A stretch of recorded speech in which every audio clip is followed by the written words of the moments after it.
എല്ലാവർക്കും നമസ്കാരം. നമസ്കാരം പറവച്ചി. എല്ലാവർക്കും നമസ്കാരം. ഞങ്ങൾ ഇന്ന് പുറത്തേക്ക് പോവുകയാണ്. പുറത്തു പോയി ഞങ്ങൾ നല്ലൊരു ബിരിയാണി കഴിക്കാൻ വേണ്ടിയാണ് പോണത്. പക്ഷേ നിങ്ങൾ മരണേട്ടാ. അപ്പോൾ ഇന്ന് രാവിലെ ഭയങ്കര മഴയായിരുന്നു കേട്ടോ. രാവിലെ മുതൽ ഭയങ്കര മഴയായിരുന്നു. അപ്പോൾ അമ്മച്ചി പറഞ്ഞു അമ്മച്ചിക്ക് ഒരു ബിരിയാണി കഴിക്കാൻ കൊതിയാവുമെന്ന് പറഞ്ഞു. അപ്പോൾ ഒന്നും നോക്കിയില്ല. ചേട്ടൻ പറഞ്ഞു നമുക്ക് എല്ലാവർക്കും കൂടി ബിരിയാണി കഴിക്കാൻ പോവാം. എവിടെ പോയ ബിരിയാണി കഴിക്കണം? എന്ത് ബിരിയാണി? കൈസിൽ പോവാം. കായ്സ് നേടുന്നുണ്ട് അമ്മച്ചി? കായ്സിന്റെ രാജ്യത്ത് പറഞ്ഞ് കേട്ടിട്ടുണ്ട്. കായ്സ് അവിടുത്തെ നല്ല ബിരിയാണി എന്നാ പറയണത്. അവിടെ പോരാ. അമ്മച്ചിക്ക് ചിക്കൻ ബിരിയാണിയാണ് ഇഷ്ടം? ചിക്കനാണ് ഇഷ്ടം. ചിക്കൻ ബിരിയാണിയാണ് ഇഷ്ടം. അത് വാങ്ങിക്കാൻ എനിക്ക് ഇഷ്ടമല്ലേ. താരക്ക് അത് ബിരിയാണി ഇഷ്ടം? എനിക്കും ചിക്കൻ ബിരിയാണിയും ഫ്രൈഡ് റൈസും ഒക്കെ ഇഷ്ടമാണ്. പിന്നെ എന്തൊക്കെ പരിപാടി? പിന്നെന്താ, അതൊക്കെ കഴിഞ്ഞിട്ട് നമുക്ക് കുറച്ച് കറങ്ങാൻ കറങ്ങിട്ട് പിന്നെ അമ്മച്ചി സാധനം ഉണ്ടല്ലോ, അത് മാറണം. അതായത് എൻ്റെ ബർത്ത്ഡേക്ക് തന്ന ഒരു കോയിൻ ഉണ്ടല്ലോ, അപ്പം അത് മാലയിലിടണം അല്ലേ? അത് നമുക്ക് മാലമ്മൽ ഇടണം. അപ്പോൾ ചെറിയ തോപ്പുമ്പട്ടി സ്വർണ്ണക്കറ് കയറി നോക്കാം. അതിൻ്റെ കാശ് പൈസ രൂപ എത്രയൊക്കെയാണ് നമുക്ക് ചോദിക്കാം. പിന്നെ വാച്ചിന്റെ ചെയിൻ മാറ്റണം. ചെയിൻ ഒന്ന് കട്ട് ചെയ്യണം, ലൂസാണ്. പിന്നെന്താ അമ്മച്ചി വേണ്ട? അമ്മച്ചി എവിടെ പോണം? പിന്നെ ചേട്ടാ ഞങ്ങക്ക് ദൃശ്യം 3 കാണുന്നുണ്ട്. ദൃശ്യം 3ക്ക് ടിക്കറ്റ് ഇല്ല. കാണാം, നമുക്ക് അടുത്ത ദിവസം കാണാം. അടുത്ത ദിവസം നിങ്ങൾ രണ്ടുപേരും കൂടെ തന്നെ പോയാൽ മതി. എന്നെ വിളിക്കരുത്. ഞാനിപ്പോ ബിരിയാണി കഴിക്കാന്ന് വിചാരിച്ച് വന്നത്. പക്ഷേ നമ്മൾ പോയ സ്ഥലത്തുനിന്ന് താമസിച്ചാൽ വന്ന് 1 മണിയായാലും അമ്മ യാത്ര കഴിച്ച് വന്നപ്പോഴത്തേക്കും. അപ്പോഴത്തേക്കും നമ്മ ഭക്ഷണം വെക്കാതെ പോയി. അപ്പോൾ ബെനീഷിനോട് പറഞ്ഞപ്പോൾ ബെനീഷ് പറഞ്ഞ് അമ്മച്ചി നമുക്ക് ഇപ്പോൾ തന്നെ പുറത്തേക്ക് പോയി ഭക്ഷണം കഴിച്ചിട്ട് വരാമെന്ന് ചോദിച്ചു. അപ്പോൾ അമ്മച്ചിക്ക് എന്താ വേണ്ടതെന്ന് തിരക്കിട്ട് എന്നെ കൊണ്ടുപോണത്. പക്ഷേ ഞാൻ പറഞ്ഞേ ഫ്രൈഡ് റൈസ് അല്ലെങ്കിൽ ബിരിയാണി അത് കഴിക്കാം. അമ്മച്ചിക്ക് ഏറ്റവും ഇഷ്ടം ഫ്രൈഡ് റൈസ് കേട്ടോ. പക്ഷെ ഉച്ചക്ക് ഫ്രൈഡ് റൈസ് കിട്ടൂല. കിട്ടിയാൽ അമ്മച്ചിക്ക് വാങ്ങിത്തരാട്ടോ. അതല്ല, ദൃശ്യം കാണാൻ വരുന്നില്ലേ അമ്മച്ചി? മോഹൻലാലിന്റെ പടവാ. എന്താണ്? ഞാൻ പഴയ പടമാണ് കാണുള്ളത്. പഴയ സിനിമ അതാണ് എനിക്ക് ഇഷ്ടം. അപ്പോൾ താരം എനിക്ക് പഴയതെന്ന് പറഞ്ഞാൽ നല്ലത് തന്നെ വെച്ച് തരികയും ചെയ്യും. അത് കുടുംബ കഥയായിരിക്കും. KR വിജയ ഉണ്ട്, ജയഭാരതി ഉണ്ട്, ഷീല ഉണ്ട്. ഇങ്ങനെ ഞങ്ങൾ എല്ലാവരും കൂടി ഒരു കൂട്ടായ്മയാണ്. അതിരുന്ന് കാണും. ഈ സ്ഥലം ഏതെന്നറിയാമോ അമ്മച്ചിക്ക്?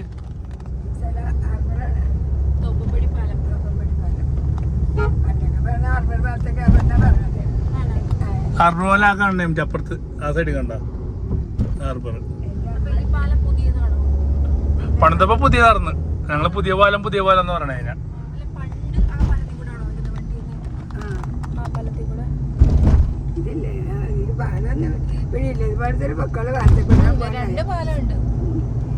എന്റെ അമ്മച്ചിയുടെ ചേച്ചിയുടെ ഭർത്താവിന് ഇവിടെ പൈപ്പിന്റെ പണിയാണ്.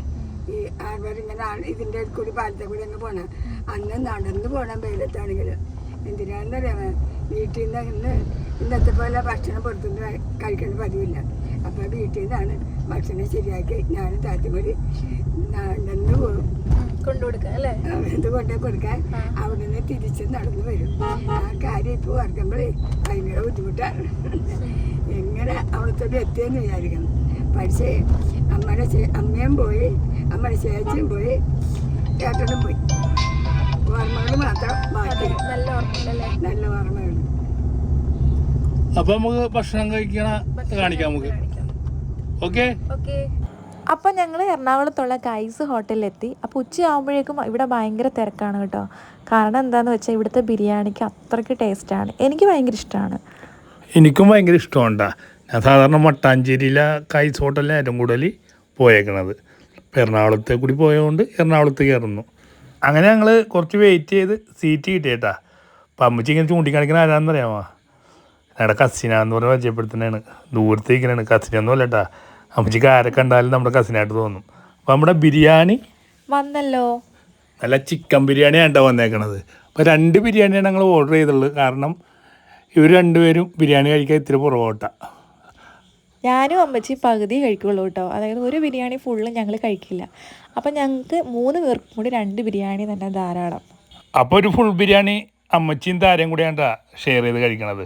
അപ്പം അമ്മച്ചിക്ക് 2 സ്പൂൺ ഇട്ടപ്പോൾ തന്നെ മതിയെന്ന് പറഞ്ഞാൽ വീണ്ടും ഇടാൻ പോയി കഴിഞ്ഞാൽ അമ്മച്ചി കൈ കൊണ്ടൊരു കാണിക്കലുണ്ട്. ഒരു ദിവസം 7 വീട്ടിൽ പോയി, ഒരു അടിയന്തര വീട്ടിൽ പോയിട്ട് സാമ്പാർ ഒഴിക്കണമായിരുന്നു. ചൂട് സാമ്പാറാണ്. അപ്പം മതിയെന്ന് പറയുന്നത് അമ്മച്ചി ഇതുപോലെ കൈ ഇങ്ങനെ വെച്ച് ചോറിൻ്റെ പൊക്കത്ത് ചൂട് സാമ്പാർ കയ്യിൽ വീണ്. അന്നോട് ഞാൻ പറയും ഇങ്ങനെ കൈ കാണിക്കരുത്, മതിയെന്ന് പറഞ്ഞാൽ മതിയെന്ന് പറയും. അമ്മച്ചി കൈ കൊണ്ട് ഇങ്ങനെ കാണിക്കുള്ളൂ. അപ്പോൾ അടിപൊളിയായിട്ട് ഞങ്ങൾ നല്ല ചൂട് ബിരിയാണി കഴിക്കണേണ്ട. ഇത് കഴിക്കാൻ വേണ്ടി ഞങ്ങൾ എവിടെ നിന്ന് വന്ന കൊച്ചിയിൽ നിന്ന് വന്നതാണ്. അപ്പോൾ അമ്മച്ചി ഇടയ്ക്കൊക്കെ മാത്രമേ ഇങ്ങനെ പുറത്തുനിന്ന് കഴിക്കുള്ളൂ കേട്ടോ. അമ്മച്ചി ഇങ്ങനെ പുറത്തുനിന്ന് കഴിക്കണമെന്ന് ഒട്ടും ഇഷ്ടമില്ലാത്ത ആളാണ്. ഞങ്ങൾ ബിരിയാണി കഴിക്കണ കാണുമ്പോൾ നിങ്ങൾക്കും കഴിക്കാൻ തോന്നല്ലേ? അപ്പോൾ ഒരു ബിരിയാണിയൊക്കെ പുറത്ത് പോയി കഴിക്കണേ ഇടയ്ക്ക്. ചേട്ടനാണെങ്കിലേ ഫുഡ് കഴിക്കുമ്പം എങ്ങും നോക്കാറില്ല കേട്ടോ. അതായത് ചേട്ടൻ ആരെയും ശ്രദ്ധിക്കാതെ ബിരിയാണി അങ്ങോട്ട് ആസ്വദിച്ച് കഴിക്കും. ബിരിയാണി മാത്രമല്ല എന്ത് ഫുഡും കഴിക്കണം അങ്ങനെയാണ്. ഫുഡ് കഴിക്കുമ്പോൾ എന്താ ആസ്വദിച്ച് കഴിക്കണം, മറ്റുള്ളവർ നോക്കണ്ട, അങ്ങനെ നോക്കിയിട്ട് കാര്യമില്ല. ലെഗ് പീസ് വേണ്ടെന്ന് ഞാൻ ബിരിയാണി എടുത്ത ആളോട് പറഞ്ഞതിന് വിപരീതമായി വീണ്ടും ലെഗ് പീസാണ് കിട്ടിയത്. അപ്പൊ ഞങ്ങൾ ബിരിയാണി കഴിച്ചോട്ടോ. എങ്ങനെ ഉണ്ടായിരുന്നു? ബിരിയാണി നല്ല ബിരിയാണി ആയിരുന്നു. നല്ല ചൂടും നല്ല വെടിപ്പും എല്ലാം കൂടെ നല്ലൊരു സ്ഥലമായിരുന്നു. തിരക്ക് എങ്ങനെയുണ്ട് അമ്മച്ചി? തിരക്ക് നല്ലൊരു തിരക്കുണ്ട്. ഒരാള് 3-4 പേര് ഒരു മേശക്ക് ഇരിക്കും, അത് എഴുന്നേക്കും മുമ്പന്നെ ആൾക്കാർ ഇരിക്കാണ്ട് തയ്യാറാണ്. അതെന്താണ് അതിൻ്റെ കാര്യം? നല്ല ബിരിയാണി ആയതുകൊണ്ടാണ് എല്ലാവരും അവിടെ എത്തുന്നത്.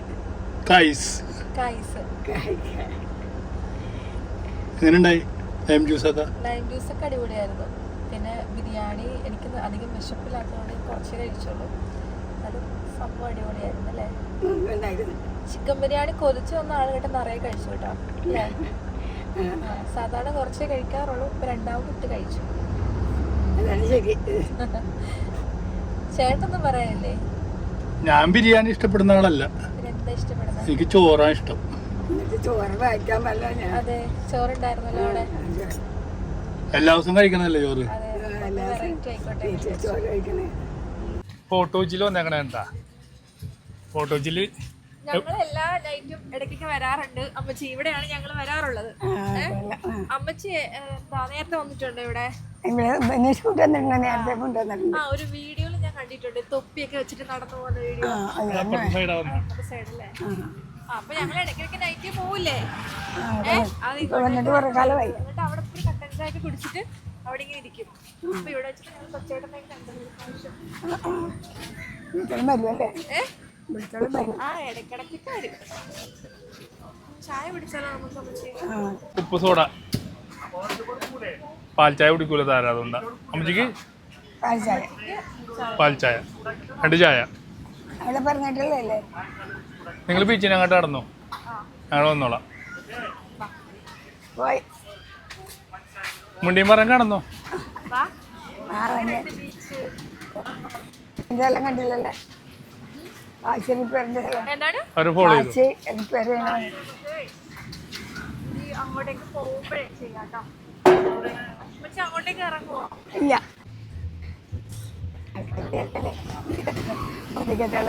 നല്ല സൂപ്പർ അല്ലേ?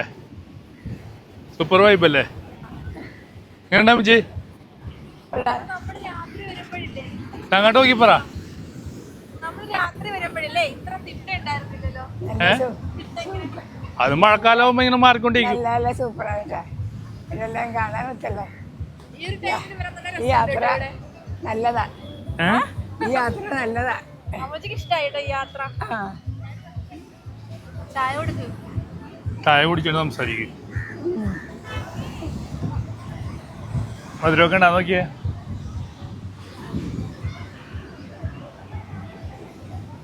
എങ്ങനെയുണ്ട്? എന്താ പറയാനുള്ള? അമ്മച്ചിയുടെ ഓർമ്മ എന്താ? ഫോട്ടോ ചോദിച്ച കാര്യം ഒന്ന് പറഞ്ഞ. പണ്ടൊക്കെ നടന്നല്ലോ പിന്നെ? നടന്ന് ഞങ്ങൾ ഗുരുവച്ചൻ്റെ ഇടയിലൊക്കെ വരെ നടന്ന എൻ്റെ കൂട്ടുകാരത്തിൻ്റെ അങ്ങോട്ട് പോയിട്ട് സെല്ല. അമ്മച്ചി നടന്നാ ഞാൻ 5 കിലോമീറ്റർ ഒക്കെ നടക്കണം.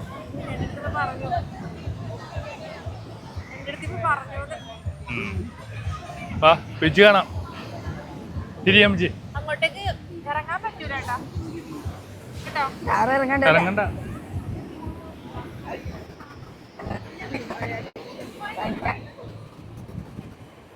കടലേ കലയും കിടക്കണ ഇപ്പൊ നല്ല അയില കിട്ടും അല്ലേ അമ്മച്ചി? ഇങ്ങോട്ട് പോയി സൈഡിലേക്ക് പോവാ. ഇല്ല, ഇനി വേണ്ട മഴ ഒച്ചത്തിൽ സംസാരിച്ചിട്ടുള്ളൂ. നമ്മള് ശരിക്കും ഇവിടെ തന്നെയാണോ വരാറുള്ളത്? നീ രാത്രി വന്ന് കണ്ടിട്ടുള്ളല്ലേ? ആ ഇത്രയും പൊക്കം ഉണ്ടായിരുന്നില്ലല്ലോ. ഇത്രയും പൊക്കം ഉണ്ടായല്ല, രാത്രി ആയതുകൊണ്ട് അറിയടുത്ത.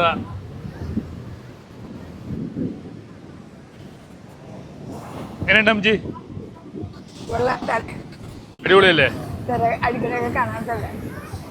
തിര അടിക്കണേ തിര വന്നത്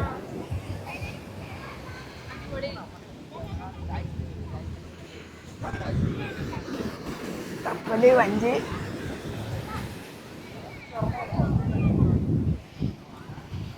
നടക്ക്.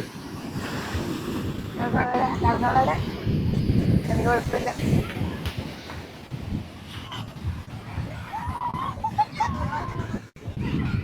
എങ്ങനെയുണ്ട്? നിനക്ക് ഇറങ്ങണ? വേണ്ട വേണ്ട വേണ്ട. ഇറങ്ങണ ഇറങ്ങിക്കോ. കടലമ്മ കരിങ്കള്ളി എന്ന് എഴുതി വെച്ചേ.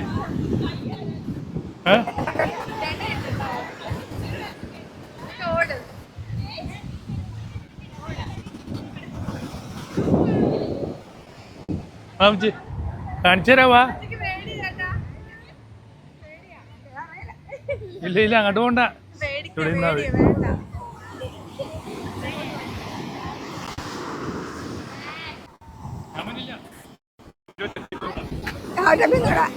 ഇവിടെ ജിബിനുണ്ട്. ഇവിടെ നിക്കാ ഞാൻ.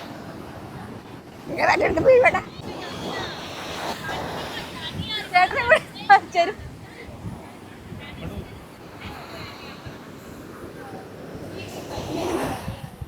വരുന്നില്ലല്ലോ ചേട്ടാ നമ്മ അടുത്തോട്ട്.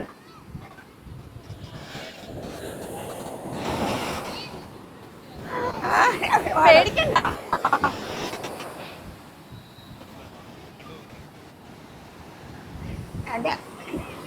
പേടിക്കണ്ട, പേടിക്കണ്ട. അമ്മച്ചി വേണ്ട, അമ്മച്ചിക്ക് പേടിയാ. ഇങ്ങോട്ട് മാറി നിൽക്കും കേട്ടോ എന്താ തന്നേക്കണത് ചേട്ടാ.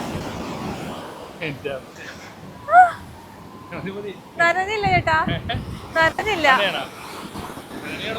വേണ്ട വേണ്ട, ഇവിടെ നിന്ന് നനയാം.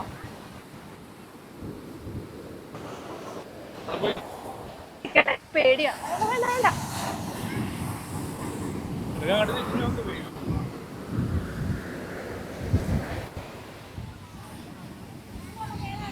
തിരമാറ ഞങ്ങൾ അടുക്ക് എത്തില്ല കേട്ടോ. എനിക്ക് പേടിയാ, എനിക്ക് പേടിയാ ചേട്ടൻ. ധൈര്യം ഉണ്ടെങ്കിൽ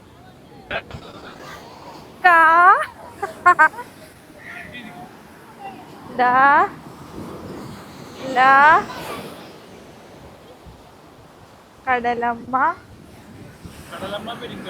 കള്ളീന്ന് മതി.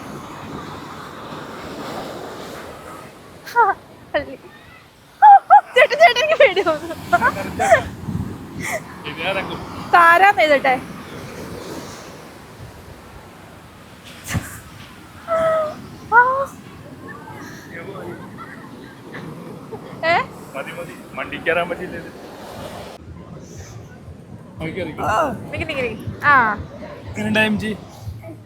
ഇങ്ങനെ ഉണ്ടായിരുന്നേ. അടിപൊളിയായിരുന്നു. നല്ലതായിരുന്നല്ലേ? അറിയാൻ വയ്യ. എന്റെ സാരി തന്നെ ഇന്നതൊക്കെ കല്ലണ്ടേ വീട്ടിൽ പോയി.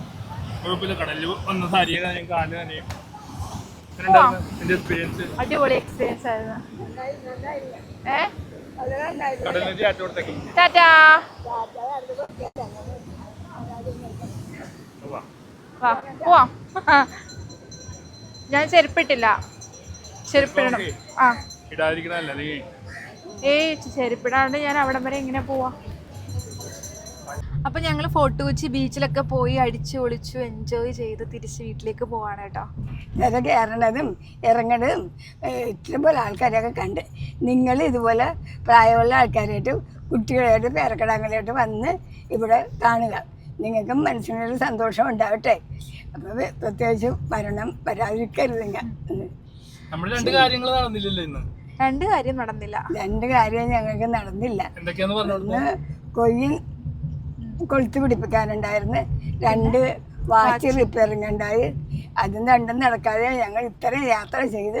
പക്ഷെ ഞങ്ങൾക്ക് ഒരു സമാധാനക്കേടുണ്ട്, ഈ രണ്ടും ചെയ്യാൻ സാധിക്കാഞ്ഞതിന്. നടക്കാത്തത് അവിടെ അത് ചെയ്യുന്ന ആളില്ലായിരുന്നു. ആ പിന്നെ വാച്ചിന്റെ അവിടെ കടയൊന്നും നമ്മൾ കണ്ടില്ല അല്ലേ? കട ഉള്ളതാണ് പൂട്ടിയിട്ടൊക്കെ. പൂട്ടിയിട്ടേക്കാണ്. അവിടെ സ്വർണ്ണപ്പണിക്കാരൻ പണിയുന്ന ആള് ഇന്ന് മുടക്കാണ് പ്രത്യേകിച്ച്. അപ്പം നാളെ ചെല്ലാൻ പറഞ്ഞിട്ടുണ്ട്. നാളെ ഒരു 11 മണിയാകുമ്പോൾ ചെല്ലുമ്പോൾ ഇതവർ പിടിപ്പിച്ച് തരും. കൊയ്യും പിടിപ്പിക്കാനാണ് മാലമേല്. അപ്പോൾ അത് പിടിച്ച് തരും. അപ്പോൾ നാളെ ഇവർ പോകണം. നാളെ എനിക്ക് പോകേണ്ട ആവശ്യമില്ല. ഇന്ന് അവിടെ തൃശ്ശൂരാണ് എങ്ങാണ്ടും കുറച്ച് ഗിഫ്റ്റുകൾ കൊടുക്കേണ്ട ഒരവസരം ഉണ്ടായി. അപ്പോൾ അതിന് വേണ്ടിയിട്ട് എന്നെ ക്ഷണിച്ചിട്ടുണ്ടായി. ഞങ്ങൾ 3 പേരും കൂടി പോയതാണ്. 50 പേർക്ക് കൊടുക്കാറുണ്ടായി. എല്ലാവരും തന്നെ വന്നിട്ടുണ്ടായി. എല്ലാവർക്കും കൊടുത്ത് തൃപ്പൂണിത്തറ. അപ്പോൾ ഇത്രയും പേർക്ക് കൊടുത്ത ആ കടക്കാരൻ്റെ മക്കൾക്കും ദൈവാനുഗ്രഹം ഉണ്ടാകട്ടെ. പ്രത്യേകിച്ച് അവിടെ ജോലിയെടുക്കുന്ന എല്ലാവരും പൈസദാന്മാരുടെ ദിവ്യപ്രകാശം കൊണ്ട് നിറയ്ക്കട്ടെ. വീണ്ടും ആളുകൾ വന്ന് കടയിൽ കയറി ഇറങ്ങി പോകാൻ ഞങ്ങൾ വളരെയേറെ പ്രാർത്ഥന കേട്ടോ. നിങ്ങൾ ഇത്ര ആളൊക്കെ കൊടുത്തില്ലേ, അതിന് നിങ്ങൾ ദൈവം അനുഗ്രഹിക്കട്ടെ കേട്ടോ. ശരി, അപ്പൊ അടുത്തൊരു വീഡിയോ ആയിട്ട് വീണ്ടും കാണാം.